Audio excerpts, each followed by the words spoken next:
झारखंड विधानसभा चुनाव में राष्ट्रीय जनतांत्रिक गठबंधन यानी एनडीए को बड़ा झटका लगा है। सत्ता में वापसी का बीजेपी का सपना टूट गया है। हेमंत सोरेन की झारखंड मुक्ति मोर्चा के नेतृत्व में इंडिया गठबंधन लगातार दूसरी बार चुनाव जीतकर सरकार बनाने जा रही है। ऐसे में सवाल उठ रहा है कि पूरी ताकत झोंकने के बावजूद भी बीजेपी झारखंड की सत्ता में वापसी क्यों नहीं कर पाई। चलिए आपको वो 5 फैक्टर बताते हैं जिससे एनडीए को हार का सामना करना पड़ा है। पहला, बीजेपी के पास सीएम चेहरा नहीं।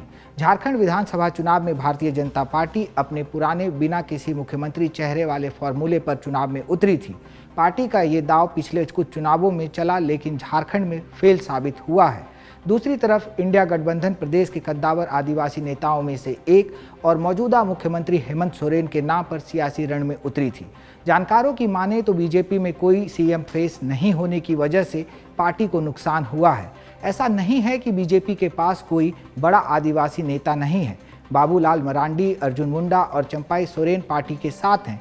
मरांडी ने 2020 में अपनी पार्टी का बीजेपी में विलय कर दिया था, जबकि चंपाई सोरेन विधानसभा चुनाव से ठीक पहले बीजेपी में शामिल हुए थे। जानकारों का मानना है कि पार्टी अभी भी मरांडी और मुंडा जैसे पुराने चेहरों को ही आगे रख रही है, जिनकी जनता में स्वीकार्यता खत्म हो चुकी है।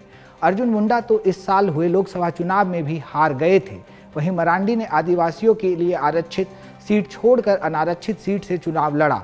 ऐसे में कहा जा रहा है कि जनता प्रदेश स्तर पर नेतृत्व में बदलाव चाहती है। पार्टी ने एसटी सीट पोटका से अर्जुन मुंडा की पत्नी मीरा मुंडा को मैदान में उतारा, लेकिन उन्हें भी जेएमएम उम्मीदवार संजीव सरदार के हाथों हार का सामना करना पड़ा है। दूसरा कारण, जयराम के आने से कुड़मी वोट बटे। जयराम के आने से कुड़मी वोट बटे। कुड़मी वोट को साधने के लिए भारतीय जनता पार्टी ने सुदेश महतो की आजसू पार्टी के साथ हाथ मिलाया था, लेकिन जयराम महतो के मैदान में उतरने से समीकरण बिगड़ गए और कुड़मी वोट बटे हैं, जिसका नुकसान आजसू और बीजेपी को हुआ है। एनडीए गठबंधन के तहत आजसू पार्टी ने 10 सीटों पर अपने उम्मीदवार उतारे थे। सिल्ली सीट से पार्टी प्रमुख सुदेश महतो खुद चुनाव हार गए हैं। झारखंड मुक्ति मोर्चा के अमित कुमार ने जीत दर्ज की है। जयराम महतो की झारखंड लोकतांत्रिक क्रांतिकारी मोर्चा के देवेंद्र नाथ महतो तीसरे नंबर पर रहे। इससे साफ है कि जेएलकेएम के आने से आजसू का वोट कटा और इसका फायदा जेएम को हुआ है।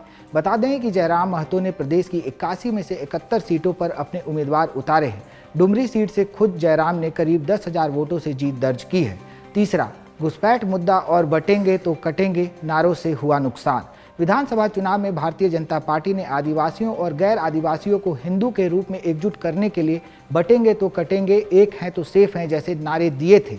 घुसपैठ बीजेपी के मुद्दों में से एक रहा। असम के मुख्यमंत्री और झारखंड चुनाव के सह प्रभारी हेमंत विश्व शर्मा ने ये मुद्दा उठाया था। वहीं प्रधानमंत्री मोदी, अमित शाह, योगी आदित्यनाथ समेत अन्य नेताओं ने इंडिया ब्लॉक पर तुष्टीकरण का आरोप लगाया, लेकिन घुसपैठिए बटेंगे तो कटेंगे जैसे नारे आदिवासी वोटर्स को एकजुट करने में असफल रहे। बीजेपी नेताओं ने अच्छी खासी मुस्लिम संख्या वाली संथाल परगना में घुसपैठ के मुद्दे को खूब हवा दी थी। जानकारों का मानना है कि ये मुद्दा आदिवासी मतदाताओं के वोट पाने के लिए उठाया गया था, लेकिन नतीजे बताते हैं कि प्रदेश के आदिवासी और ओबीसी मतदाताओं पर इस मुद्दे का कोई खास प्रभाव नहीं पड़ा है। चौथा कारण, हेमंत की गिरफ्तारी पड़ी बीजेपी पर भारी। कथित मनी लॉन्ड्रिंग मामले में जेएमएम नेता और झारखंड के सीएम हेमंत सोरेन की गिरफ्तारी भी बीजेपी को भारी पड़ी है। जेल से निकलने के बाद हेमंत और उनकी पार्टी ने 5 महीने के कारावास का मुद्दा बार बार उठाया और बीजेपी पर आदिवासियों को निशाना बनाने का आरोप लगाया। इसके साथ ही हेमंत ने खुद को आदिवासियों, गरीबों और दलितों के चैंपियन के रूप में पेश किया।